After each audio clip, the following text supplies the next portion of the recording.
श्री कृष्ण जन्मभूमि और शाही ईदगाह मस्जिद मामले में इलाहाबाद हाईकोर्ट आज बड़ा फैसला सुना सकता है। 6 जून को इस मामले में सुनवाई पूरी होने के बाद हाईकोर्ट ने अपना फैसला सुरक्षित रखा था। हिंदू पक्ष ने कृष्ण जन्मभूमि मंदिर के निकट स्थित शाही ईदगाह मस्जिद को हटाने की मांग करते हुए कई मुकदमे दायर किए हैं। वादियों का दावा है कि औरंगजेब युग की मस्जिद है ये, मंदिर के विध्वंस के बाद बनाई गई। मस्जिद प्रबंधन कमेटी ने अपनी याचिका में इन मुकदमों को चुनौती दी है। दोनों पक्षों की ओर से कुल 15 याचिकाएं दायर की गई, जिन पर आज हाईकोर्ट का फैसला आने वाला है।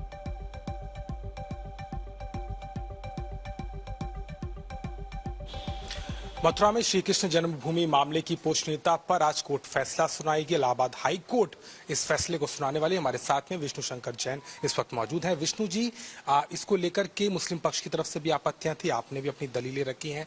आज के फैसले में किस आधार पर ये फैसला होने जा रहा है? देखिए, बहुत ही महत्वपूर्ण फैसला है। और जब ये सूट दायर किया गया था 25 सितंबर 2020 को, तो पिछले 4 साल से सूट में यही सबसे बड़ा ऑब्जेक्शन था शाही ईदगाह मस्जिद का कि ये जो केस है ये प्लेसेस ऑफ वर्शिप एक्ट से बाधित है, ये केस वक्फ एक्ट से बाधित है, स्पेसिफिक रिलीफ एक्ट से बाधित है और लिमिटेशन एक्ट से बाधित है, ऑर्डर 23 रूल 3A से बाधित है। ये 5 कानून उन्होंने बताए थे जिनके आधार पर उनका कहना था कि ये केस चलने लायक योग्य नहीं है और इसको निप इन द बड, इसको यहीं पे खत्म कर दिया जाए। ऑनरेबल इलाहाबाद हाईकोर्ट के सामने 4 महीने की बहुत डिटेल्ड सुनवाई हुई है और आज उस पर ऑनरेबल इलाहाबाद हाईकोर्ट बहुत ही महत्वपूर्ण फैसला देने वाली है। तो मुझे लगता है बहुत ही एक इम्पॉर्टेंट इशू है जो इस केस की दिशा को तय करेगा। और अल्टीमेटली अगर जो हमारी बात है वो अगर साबित होती है तो मुझे लगता है कि जो प्लेसेस ऑफ वर्शिप एक्ट का एक यहाँ पे होक्स क्रिएट किया गया था उससे हम उभरेंगे, वफ एक्ट का जो एक होक्स क्रिएट किया था उससे हम उभरेंगे और आगे जो इसमें सर्वे का रास्ता है उसके लिए एक सर्वे का रास्ता साफ होगा।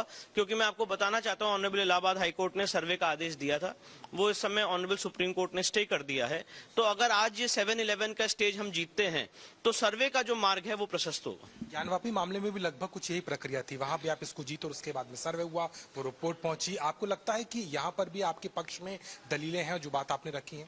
देखिए, मुझे पूरी उम्मीद है कि हम लोगों ने जो मेहनत की है इन 4 महीनों में और उससे पहले इन 4 सालों में, हमारा जो पॉइंट है बहुत स्ट्रांग है, लीगली बहुत स्ट्रांग पॉइंट है। इस केस में प्लेसेस ऑफ वर्शिप एक्ट लागू ही नहीं होता। उसका मूल कारण क्या है कि ये जो शाही ईदगाह मस्जिद है ये ASI प्रोटेक्टेड मॉन्यूमेंट है। अगर कोई ASI प्रोटेक्टेड मॉन्यूमेंट होता है तो प्लेसेस ऑफ वर्शिप एक्ट के सेक्शन 4 सब क्लॉज 3 में ही लिखा हुआ है कि वहां पे प्लेसेस ऑफ वर्शिप एक्ट लागू नहीं होगा।